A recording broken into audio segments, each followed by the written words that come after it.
Okay, so let's get to work here, right? There's a lot to cover. This video in general is going to function as both the long-term review for this, because I've had this for just under 3 years now and I've used it a lot, and as more or less a replacement for the original review. I did this because it's pretty not good. That said though, let's go ahead and talk about this, okay? The primary arms 3X SLX with a Pegasus reticle in it, right? I've been using this, like I said, for nearly 3 years at this point, and it's got a lot of flexibility to it. And at least in my mind, it has single-handedly revived the magnifier concept for a dot in general, mostly because it actually does things for you other than magnifying an image, which at least to me, under most sets of circumstances that I would use a dot in the first place, the added mass to the rifle just likes to catch on things, and most mounts are friction defeat, which I also really do not like, because I would like to be able to just throw my body into stuff and not have things on my rifle do kind of whatever they want, as I have seen on more than one occasion with magnifiers mounted to rifles before. Let's talk about our feature set real quick, and to more or less summarize what 95% of the information on YouTube is about this, and then go into implementation of this particular magnifier and why it's probably the most slept on piece of equipment that I have used in quite some time. Today's video is sponsored by the Sonoran Desert Institute. Have you ever thought about making a living in the firearms industry? If you enjoy gun repair, ballistics, learning about firearms, the Sonoran Desert Institute might just be a good fit for you. To find out more about SDI, visit sdi.edu. Use the link in the description down below, or call 480-999-4767 today. And now back to the video. So, we have a 3X magnifier with an adjustable diopter, a mount that Primary Arms sells that is a push-button defeat type system, which I just personally prefer because I would like it to stay in the position I left it until I command it to do so, and I would like nothing in my environment to change that. A really hardy prism-based system, which most magnifiers are, so it's pretty hard to screw up. Adjustment turrets for the reticle itself that's in it, and I personally make sure that mine is underneath the 1-minute dot of my EOTech in the first place, because if I'm going to use one in conjunction with the other, I might as well have it there and inside of the 65-minute ring. And of course, the reticle itself is both etched into the glass, and you have ranging equipment for both the width of a target, the height of a target, and you have a set of 10x5 mils that you can use, all wrapped up into a nice neat little bow with a yard line based reticle. So really quickly, I've been asked a bunch of times, especially seeing as I shoot the gun right-handed, why it is that I have the magnifier flip over to left-hand side. The questions more or less range from, well, is this an artifact of your left-handed shooting, or do you deliberately do that? And if you deliberately do that, doesn't that get in the way of your field of view? Answer to that: no, the field of view isn't obstructed, because if I'm using the EOTech in 0 magnification on its own, the focus of my vision is over there rather than on the optics themselves. So the whole field of view thing is absolutely just not a thing as far as any obstructions are concerned. And this is because my vision being placed over there allows me to just keep my focus on the target area and drag the mouse cursor over to where I need it, which is how red dots are supposed to function in the first place. There is actually a secondary function for why it's flipped over to the left-hand side, but we'll cover that once we've covered the reticle itself and how it helps you in the way that it does. Now, if all this had was the ranging stadia for the shoulder width that's 18 inches across, with also the capability for height, that would be one thing, and it would be pretty useful. But what knocks it out of the park as far as its usefulness is concerned are these mils on the side. And here's the reason for this. Now, generally speaking, this is based off of averages. The averages being 18 inches across from shoulder to shoulder is your average guy, air quotes. Your average height for the average full-grown adult male is 5'10". And what a lot of people will notice, especially if they start observing a lot of people, is that your averages just don't help you all that much all the time. You more or less get an approximation, which I understand that's what that's for, but a lot of times that little variance in approximation can mean quite a few yards in some cases if I'm trying to measure out somebody that's actually kind of far away. So having the mils in place really does help you out if you know how to use a little bit of mil formula. So let's talk about that right now. So what this eventually turns itself into is keeping your own little logbooks, especially if you're observing an area for quite some time. But a really down and dirty way to do this on the yard line side of the house is you more or less need to know the approximate dimensions of what it is that you're looking at in the first place. And what is a big help most of the time is people. So for instance, let's just use 5'10" as an example. In inches, that is 70. Okay, so that if you have your 70 inches, all you really do at that point is multiply by 27.77 and then divide by, in this particular case, 5 mils, and we get 388.78 yards. And depending on the setup that you have, the difference between 388 and 400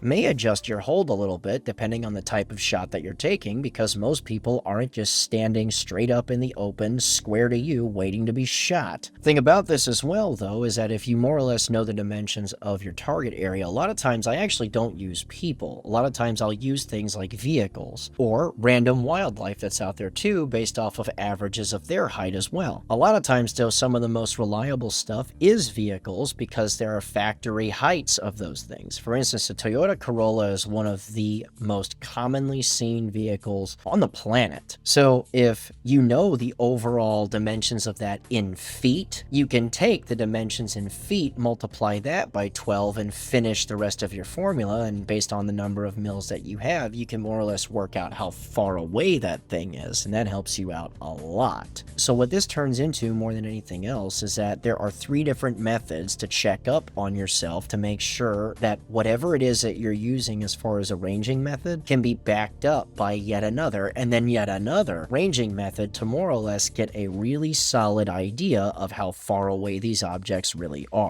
That all by itself makes this tremendously useful if you're just sitting there observing things. And of course, if you keep good logbooks and if you do stuff like that, you can make a lot of work happen with not a whole lot, relatively speaking, because you have 3 power backing up your red dot. But wait, there's even more. I mentioned before that if I fold this thing over to the left-hand side, I can use the magnifier to range things additionally. And this helps a lot of times with our 4-legged animals that are walking around, because you can continue to measure things, not just based off of mils and known heights and that sort of stuff of more or less full-grown adult animal, whatever that is, right? So coyotes, dogs, deer, whatever it is. You can also use the 18-inch across stadia for that particular distance as well. We're just flipping it vertical now, so we're using the top edge of the spine of this 4-legged creature, whatever it is, measured out to what 18 inches would be based off the body of that particular animal. So now I have more than one method of ranging yet something else, in addition to the traditional methods of just flipping this thing vertically and handling it that way. So there are a lot of tools that you can use here, and on its face, even still, it doesn't sound like all that much until you start putting these methods into practice. Because once you have those methods polished up pretty good, you can get a really accurate idea of the world around you if you have enough time to observe these things. So while talking about all this ranging and mils and stuff, the question is bound to come up because the very concept of math is threatening to a lot of people. Some guys may ask, well, dude, I have a laser rangefinder and it's a good one. Why is any of this actually useful to me? That's actually for a small variety of reasons. The first and foremost being,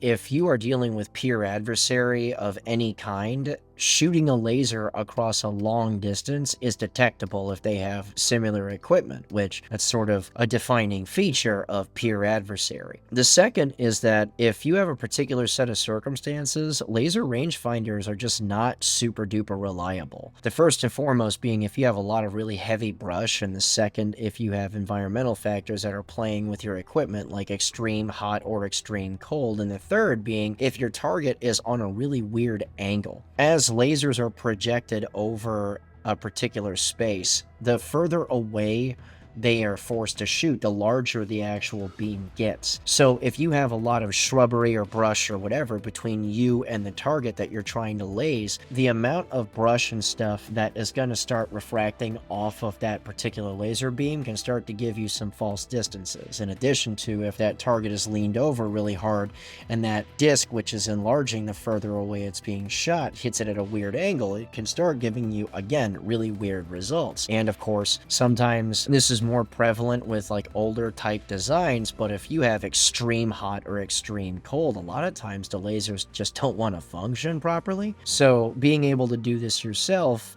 via mills is still something that's being used widely today, because the very second that things aren't perfect, you have to be able to fall back on something, and having all of this on board the magnifier itself is pretty nice. Lastly, based on whatever your emphasis is as far as your equipment or setup is concerned, this can actually help you out quite a bit, because as a for instance, if your overall emphasis is using the red dot or the EOTech or whatever, having this ranging equipment on board is kind of slick, because what it does more than anything else is that it squishes the overall profile of the rifle down a bit. What do I mean by that? So I love the ACOG stack. I love the vertical stack. I love it. I've used it a lot. I've used it a lot with older model ACOGs, and I'm using it right now with the TAO2. One con that you do have with that setup, though, is that if you start using the dot a bunch, you come up over the top of the gun quite a bit. So it's something that you do have to work out, but obviously the main effort of your setup is to use the magnification. In this particular setup, the main effort is to use the dot, but now I also have the ability to range. And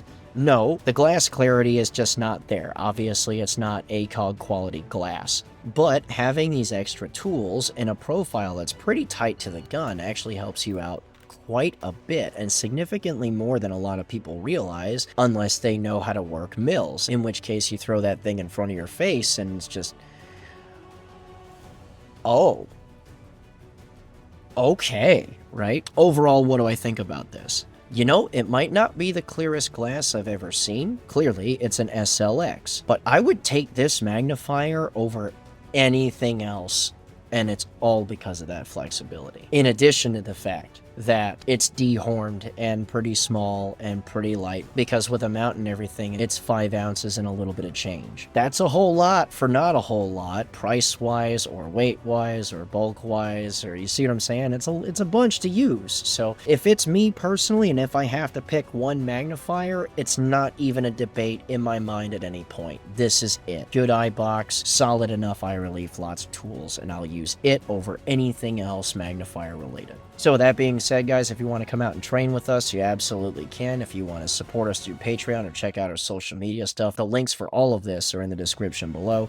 And if you want to get something out of that Patreon subscription, $41 a month gets you as much training as you want with us, unless you want to do something like a private class or a vehicle class for fairly obvious reasons. The logistics involved are challenging. If and only if you enjoyed this video, give us a like, give us a subscribe, hit the little notification button so you see everything that comes out with us. And remember, guys, a regular guy's firearm is the last defense against tyranny. Be easy.